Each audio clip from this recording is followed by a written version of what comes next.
Hello, everyone. Joseph Schooland here. I'm an account manager here at Populi. I might be your account manager, or you might work with Nick Holloway. Either way, good to see you guys, or have you seen me, I guess. And we're going to go ahead and get started. Just as a few quick housekeeping notes. Throughout this, it's a little more difficult, just the way this is set up, for me to see things like the chat room. I can much more easily see the Q&A room. I've got that set right here. So if you have questions or whatever, just shoot them right there into the Q&A, and I will try and handle those throughout if they make sense, or save them to the end. So there we go. Let's go ahead and jump in. Here we go. To start off, and I always start this way, so if you've been here before, you've probably heard the spiel before. Sometimes when we go through these things, for some folks who maybe are just a little newer or just trying to learn things, it feels like you're drinking through a fire hose, and it's just a lot of information. So even just to start out, I want to let you know that there are ways where you can break this information down into smaller chunks, and I want to make sure that you know that you can get help if you need it. And so the way you get help from Populi, there's a few different ways. Let's look up here at this help button. If you're the type who likes to research on your own, go ahead and click help and hit search the knowledge base and go start digging around there in articles. And I'll point out a couple that I think are handy for the degree audit in just a minute. If you want to talk to a person, you can reach out to our support team. You click here and you'll be able to open up kind of like an email where you'll type in your concern and maybe add a screenshot, whatever you want. Our support team is Monday through Friday, 6 a.m. to 5 p.m. Pacific time. And not only do you have email support, which is pretty much what this is, but you also get phone support. So if you don't really know how to type out your ideas or in an email, go ahead and give us a phone call, 877 number 4 and the word Populi, 877-4-POPULI. Whenever you send us a request, you're going to get a reply back in your email. If you can't find that email for some reason, you can go ahead and hit view my requests right here. And if you have an idea for us, you can hit make a feature request. If you want to interact with other clients, then you can visit the user forum. Let's look in our search the knowledge base. I'll point out a couple articles about degree audits. One is always keep an eye on the promoted articles. This isn't for degree audits specifically, but here you can see Getting Started has a bunch of tutorials for all kinds of things in Populi. We also have how to contact us. If you forgot that number I just rattled off, you can get that number right here. It's also on our public website. Your login, welcome to Populi. And if we're gonna do any of these kinds of group trainings, this is probably where you found it, but you can register for those here, and probably today I'll get a couple more up there. Let's go in here to academics. Here under Getting Started, it's really step 4 that we're kind of zooming in on, and that's getting course groups, degrees, and specializations set up. Because once those are all set up and they're all working together, then you've got a degree audit. From here, always keep an eye whenever you're going through these high-level step type things that you keep an eye on what we link to.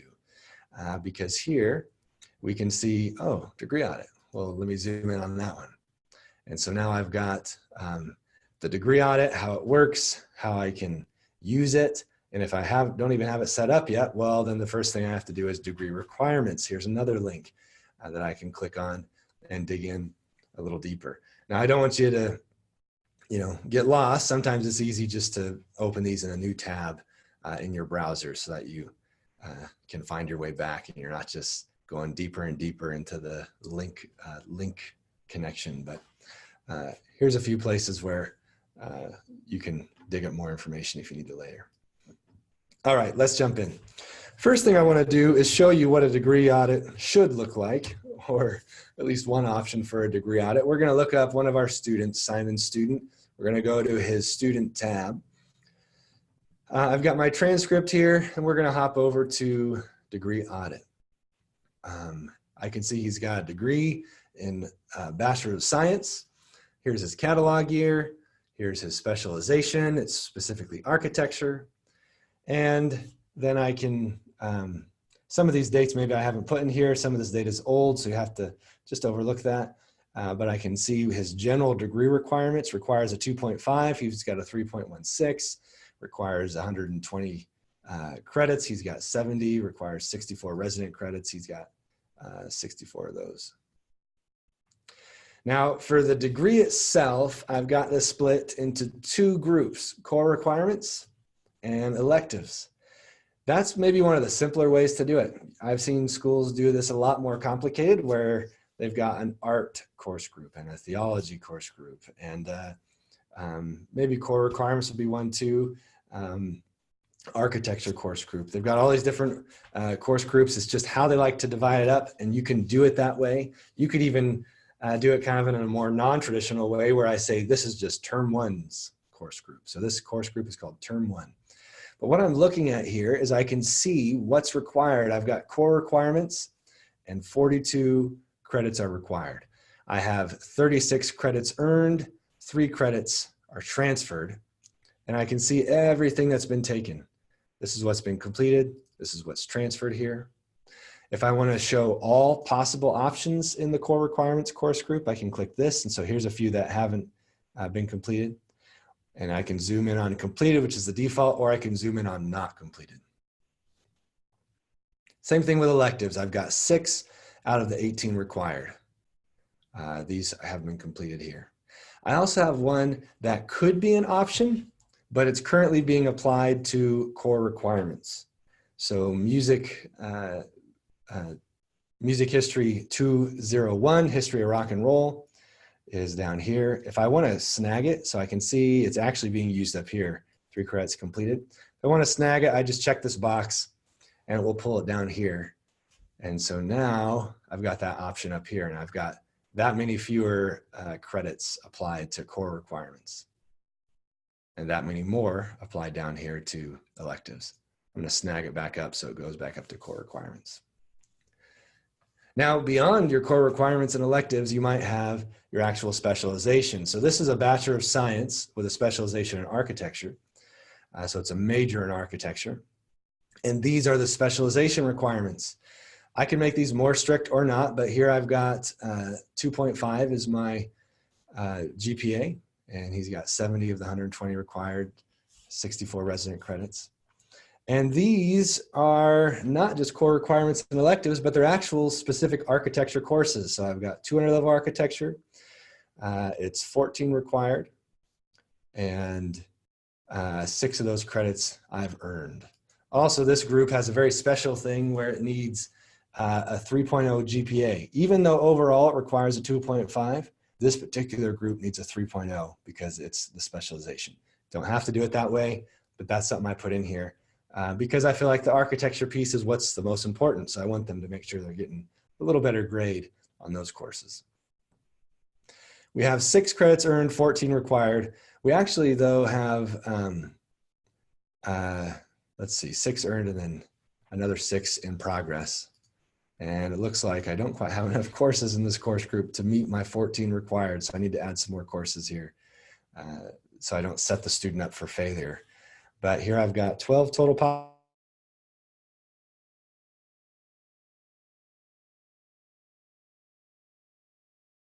Right now, the student's taken right now. Some of them have already, one of them he's even taken twice. And so you can allow for that or not. Here I'm allowing for it.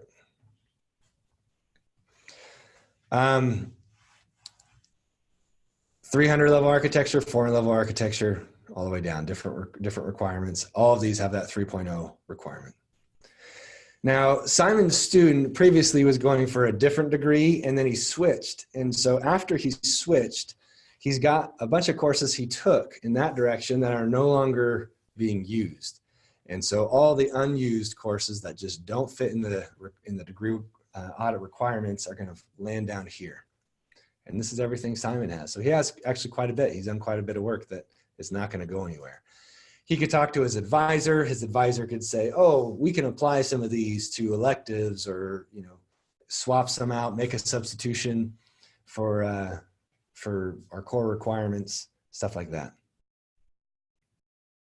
So for example, right now he's got He's required to do fundamentals of public speaking. That's a pretty common core requirement. But he's got this visual communication. Maybe I might be stretching this, but let's say I add a course substitution. I want to say that my required course is actually fundamentals of public speaking. But I want to say that visual communication, Art 110, is going to replace that. When I'm doing this as a registrar or academic admin, I can put in a note here. So if anyone else comes along and wants to look at, I show my work so they can see why I'm doing this, I can hit save. And so now I've got that highlighted down here. This is a required course, but we're substituting this. So up here, I see Communication 101, Fundamentals of Public Speaking, but I'm actually, there's 2 credits completed there because that's what's required for this course, but it's actually fulfilled by Art 110.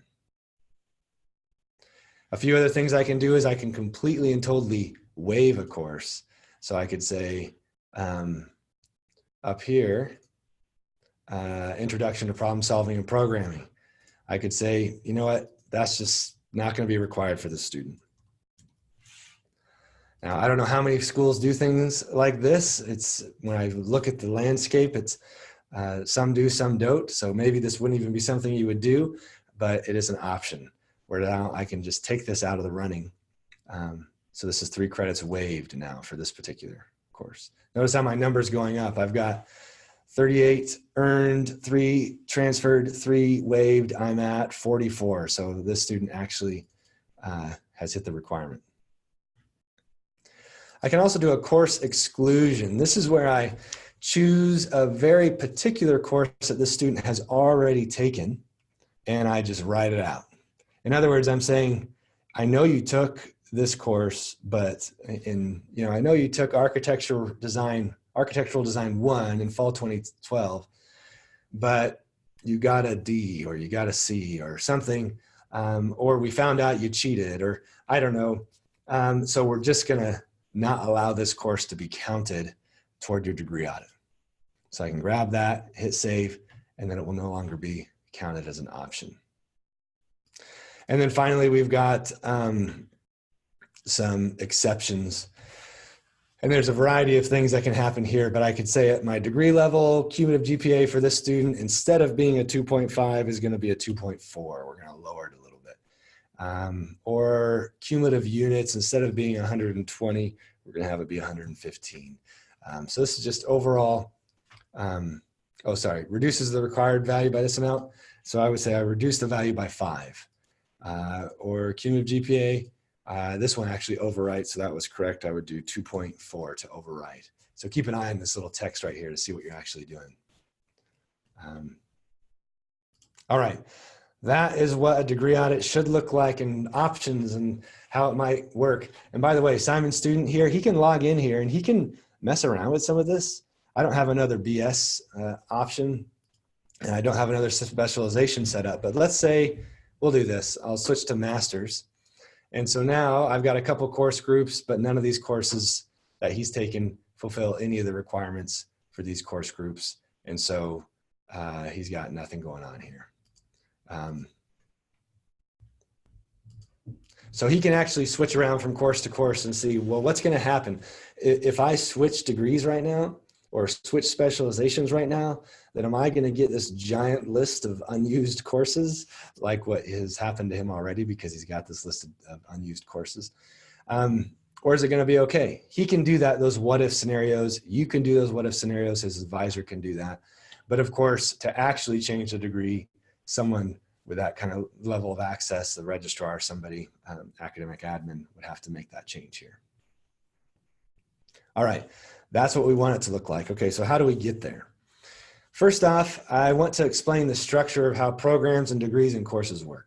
So in Populi, and the reason I want to explain this is because we've got 478 clients, I think, and they use the term programs differently. They're part of different accrediting bodies. We've got acupuncture schools, nursing schools, seminaries, Bible schools, design schools, the nursing schools. We've got these, they use the term program differently from each other.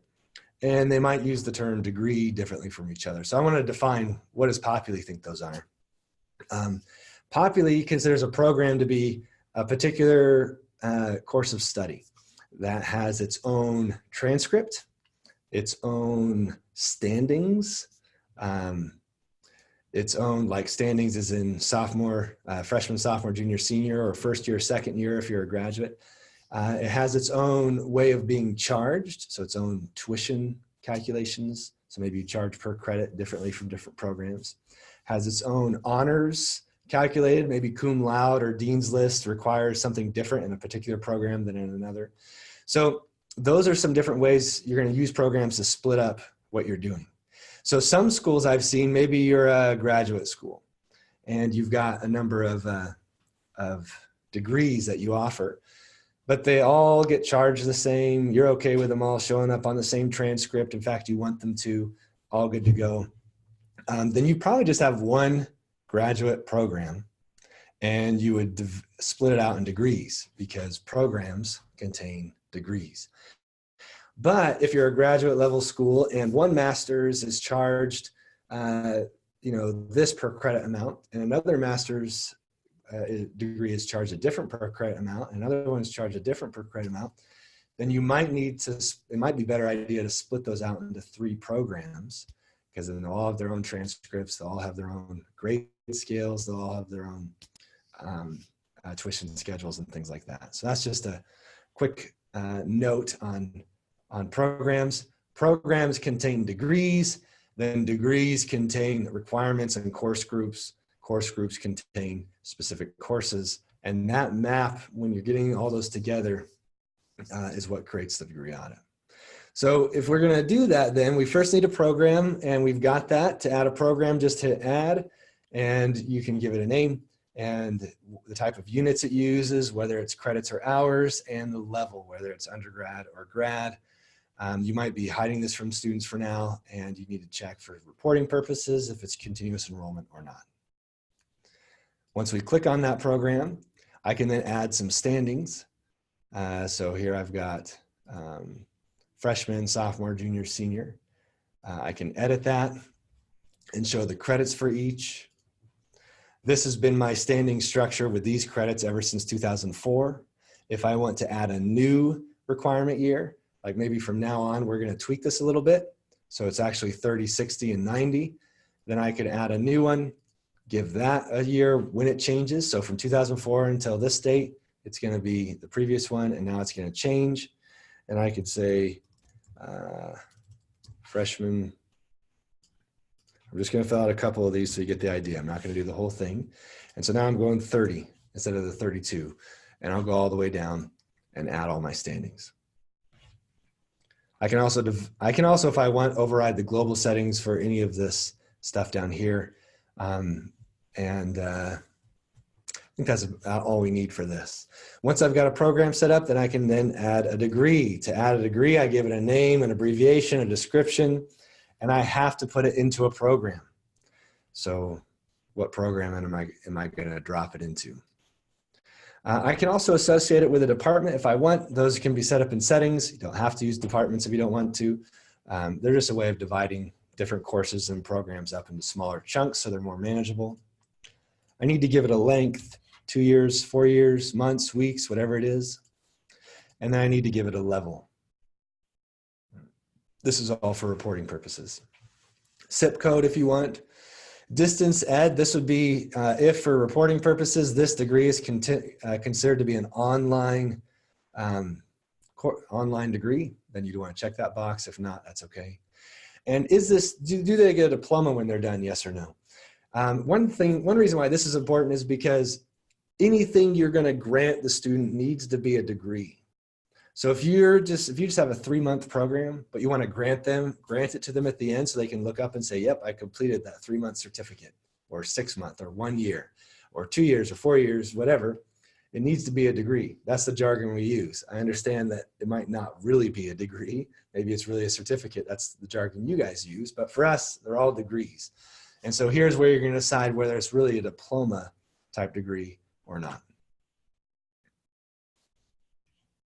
Okay, these are more traditional, Bachelor of Science, Master of Science, but again, you could have it be a 3-week thing, a 3-month thing, a 3-year thing, whatever you guys are doing, you can set up the degree that way. Let's open up a degree I've already set up. The very first thing you're going to need to do is set up this degree's requirements. And you're going to have a little add button up here that will let you add them if you haven't done it yet. But that's the first thing you'll need to do. Once they've been added, like this one, I can then edit it. And really the basic components are just going to be my cumulative GPA, my cumulative units, and my resident units. And this other stuff you can use if it applies to you. This has been my requirements ever since 2004. If I need to change these requirements, again, this is that catalog year thing, then I just added my new requirements as of a certain year. So ever since 2017, it's been that moving forward, or more realistically, I'm maybe anticipating next year. So you could have multiple requirement years and students falling into different catalog years depending on when they started. All right, once you set up your requirements, now you're going to get even more specific, not just the general requirements of GPA and number of units. You want to drill down a little deeper into your actual course group requirements. So before we click on these and look at those, first we need to actually create course groups. And actually, first we need to actually have a course catalog. I'm going to assume you all have a course catalog. So you've already added in your courses here and set them up, or maybe you've had us import them along the way. You can click add course, give it all this information, maybe add some prerequisites. Once you have your courses set up, then you'll be able to build course groups. And to add one, you just give it a name, give it a year where you want this to start. Most of the time, you're just going to go back. If you're setting things up, you're just going to go back to the beginning, or sometime in the past, probably, if you want this to apply for historic students and stuff. Then I can look at my courses by department. Like I said, departments don't really do much except help you manage your things a little better. So here's all my art and architecture courses. Whatever I click hops over into a selected course. This will be a part of the group. Don't really have much in nursing. I'm making kind of a funny course group, I guess, just a random one. But I can bring all those over. I also have some hotkeys where I can just go select all or clear all. I'm essentially just getting all the courses over here now that I need for this particular group. Now you don't, these already have to be created courses, so they have to already be in your catalog. If you don't see a course here, then it's either you're looking in the wrong department, or it's not in your catalog, or it is in your catalog, but it's been marked retired. And so by default, you're not going to be able to see it and add it. Here's some examples of a few course groups.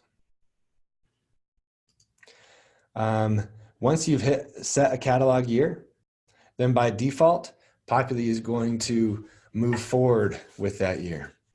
So here we've got this course group definition has been carried forward from the 2004 definition. So essentially Populi is saying, you didn't change anything. You didn't tell me to do anything differently. So I'm just going to keep on doing what you told me to do starting way back in 2004.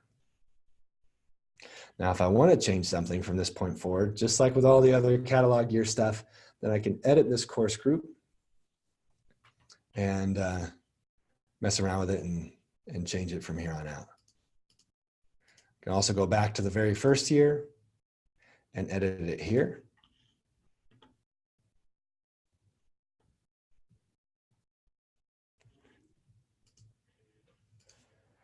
I can export this data if I want. I can retire this course group if I want it to stay historic data, but I'm not going to use it anymore. Or I can delete the course group if it's something I was just messing around with and I never even meant for it to be there. Populi will also give you some little handy links. Down here, I can see which degrees use this course group and which specializations are currently using this course group. So once you have those course groups set up, and you can see what the credits are here. So I've only got 9 here for the 200 level architecture course group. Maybe I want to, well, I don't think I have any other 200 level architecture stuff in here.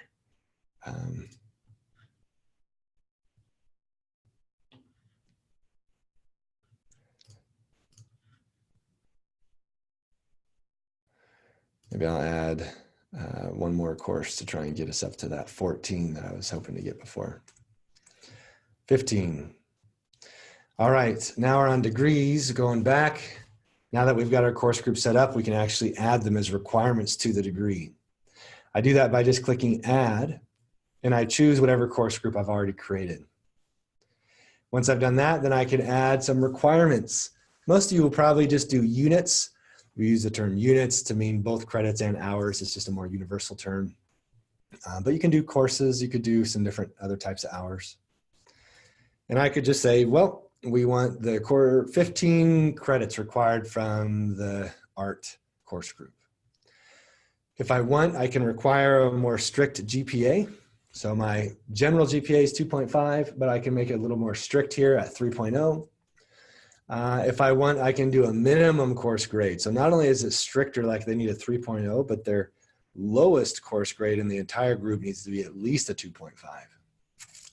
Or maybe even needs the same thing, needs to be at least a 3.0. So for this degree, I just have core requirements and electives. 42 required of my core requirements course group, 18 for my electives. I think by default, these just go in the order you add them, or maybe alphabetical, but you can reorder these if you need to. And then down here, I've got two specializations, virtual technology and design, which is still under construction. So that's why I didn't show up on my list before. When I was poking around the other degree audit, only architecture did. But then I can click on my specialization, and then I can add requirements for a specialization, which you will need to do. And typically, you're just going to match them to the main degree requirements. Although Populi will default to the specialization requirements, or will default to whatever's more difficult. Add requirement here, same thing. And I can add my course groups here, same thing. Notice here, I did take advantage, and you saw that before on Simon Students Degree Audit. I took advantage of that little GPA thing. Actually, I could just leave that there. But these three course groups, I want a 3.0 GPA. I want all those architecture classes in the course groups to have an average 3.0 GPA. It's not minimum course grade, but it is the average.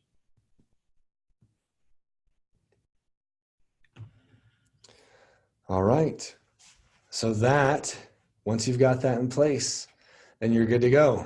If you run into any problems, make sure your statuses are set correctly, because I think by default, Populi sets them under construction. And so you want to make sure that you've actually switched it to active. We assume that you might be working on this and then leave and then come back, and might not do it all in one sitting. So that's why we put it on the construction side. So it's not really visible to anybody, or at least not visible to the students or advisors if it's under construction. So switch that to active if you need to. One other thing under specializations, these are majors, but you can actually add a variety of different types: major, minor, concentration, emphasis, track. I'm not sure if these are customizable, so if you have a different word for that, just ask our support team and see, and we might be able to put something in here, but we might not. You'll have to ask.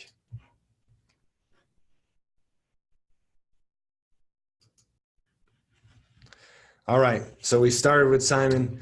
We looked at everything set up, and now we'll run back over to Simon just to finish up and see. This is what it's going to look like once you guys got it set up. Your general degree requirements that you set up are going to be at the top. Here I've got those two course groups, core requirements and electives, and then I've got the specialization requirements, and then those three course groups, 200, 300, and 400 level architecture with a little bit more strict GPA required on each one of those. And this is going to look a little different for each student depending on what courses they've taken. That is all I have for today. I know we set aside an hour, but that went a lot faster. We've got 30 minutes for questions if anybody has any, or we can wrap it up.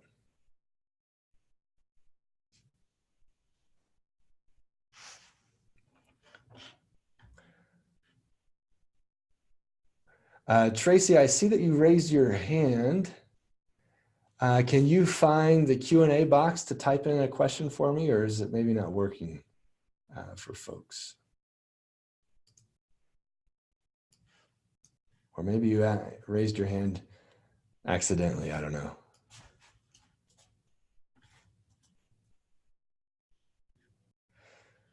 All right, Tracy, there's a Q&A little button.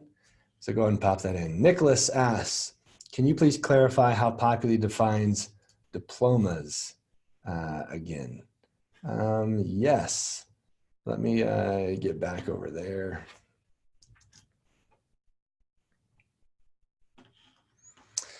I don't know if I can get, oh, Tracy asked, same thing as Nicholas, good. Can you define a diploma? Does it have to be a BS or associates? Is a certificate a diploma? That is a good question. I think this is essentially like, does the student get something when it's done? I think it's more for your own internal record keeping. I don't think we have an official definition for it. So Tracy says, does it have to be a bachelor's or an associate's? No, it could be a certificate, as long as you guys consider that to be a diploma and your accrediting body is okay with that, and so on.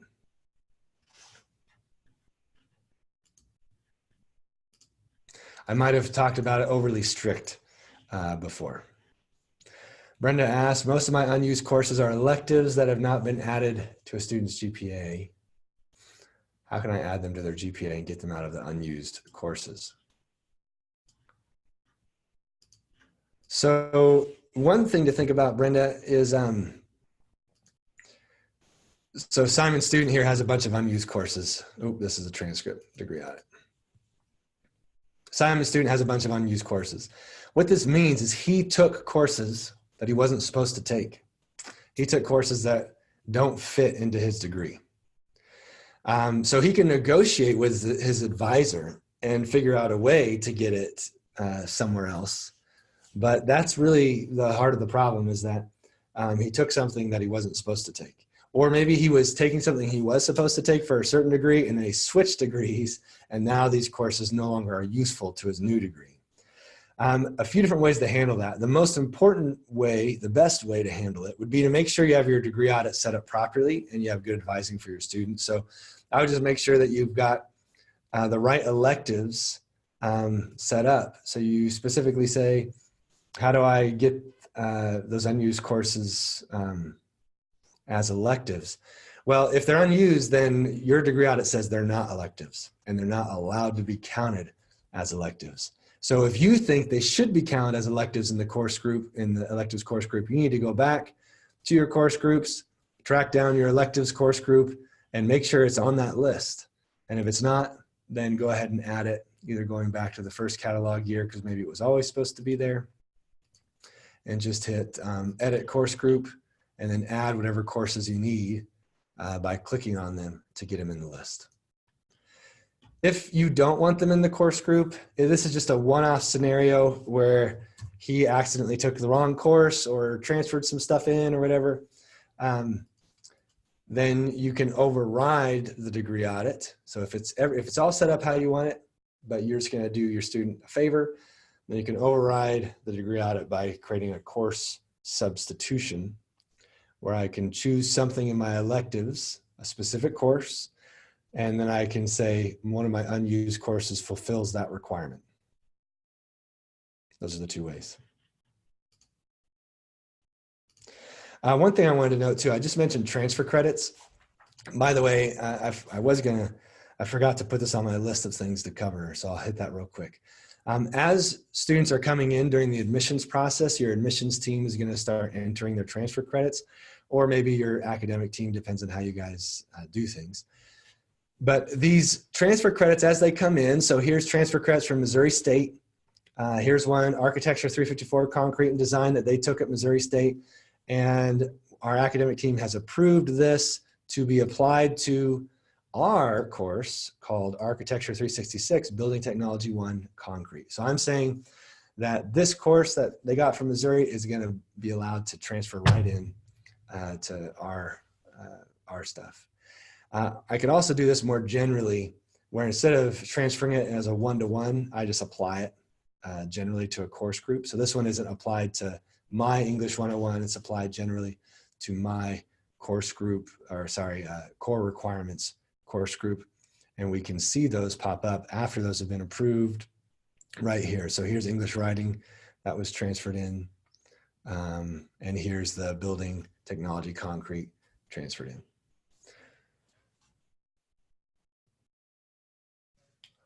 Tracy asks, if a student is doing continuing ed but later wants to apply their classes to a degree, can those classes be moved toward degree requirements? Yes. So whenever so if I change Simon's degree here, which I don't have any other degree options, but if I change his degree and added a new degree, then all the courses he's taking are just going to be put into this degree audit template. So just by changing the degree, maybe they're not pursuing a degree, they're just in kind of your continuing ed program and there's no real degree because it's not diploma. I mean, they're not doing anything. And then but they have some courses on their transcript. As soon as you add a degree, then all those Populi is going to try and put all those courses into that degree audit wherever they'll fit.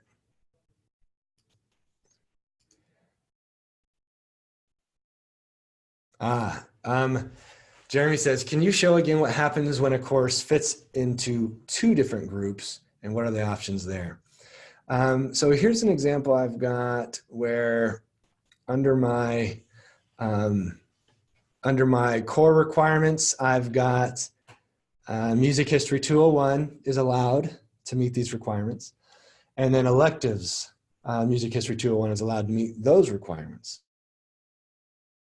Populi it will land in one of them.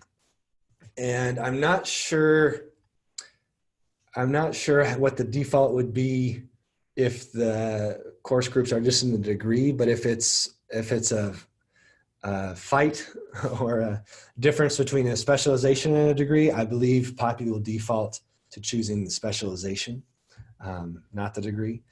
But if you're in this situation, you see it and you're like, oh, that's over here. And you can see that this could have been fulfilled somewhere else because it's got that little box around the check mark. Hopefully that's coming through on your end through the webinar software. But if I want to pull it now over to electives, I just check the box on the elective side. And now this says history of rock and roll applied to electives, and there's no box. So it's no longer being applied here. 35 credits earned. But if I pull it back, now we're up to 38 credits earned because I pulled those 3 credits back. And now I'm 3 credits down on my electives. And if I go to electives, I can see where that has been applied. Pull it back here. I'm up to 9 instead of 6. So you essentially, you can see that could be applied somewhere else. And that somewhere else tells you where it was applied. And you're checking the box to pull it back and forth or wherever you need it.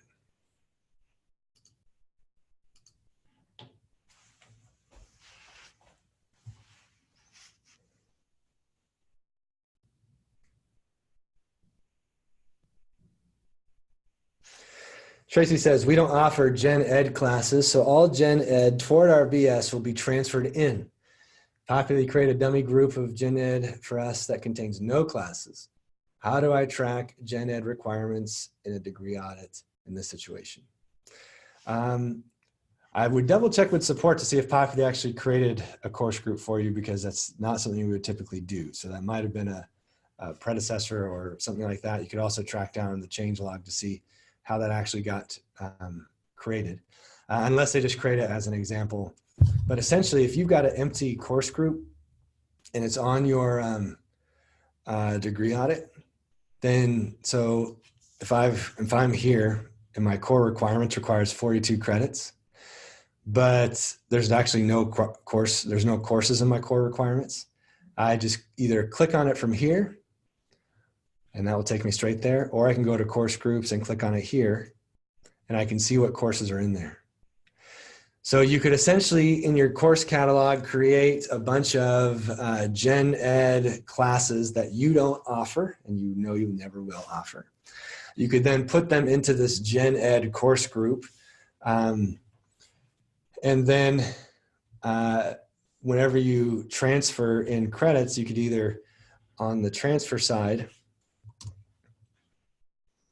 have them just go one-to-one. Oh, you want to go admissions, which could take a little time, but it might be worth it if you want to keep that level of data.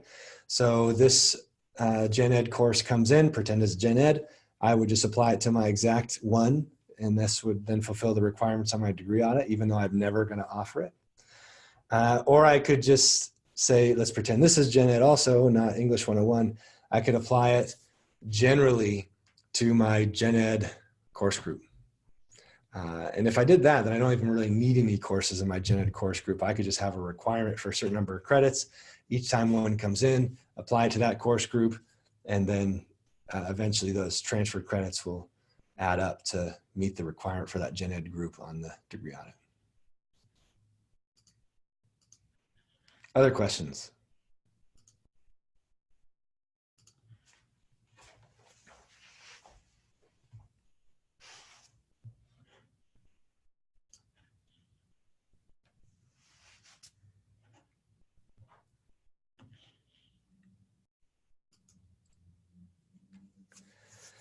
All right, good meeting, good questions. I hope this was helpful. If you have any further questions, reach out to our support team. They're pretty good at getting back right away. And so hopefully you've had that experience. That's really what we want them to be in, what we pride ourselves on is a really solid support team. So if you've been afraid to call them so far because you have had horrible experience with support like we all have, I hope you call our support team and have a good experience with them. You can also dig around on our YouTube channel and dig up old trainings like this. You can dig around in our knowledge base. You can reach out to your Populi account manager if you want to do a personalized training webinar. And I think those are all the ways you can get help. So, oh, Brenda says thank you. You're welcome, Brenda. And I'm really glad to share this with you guys, and good questions. All right, take care, everybody. Bye.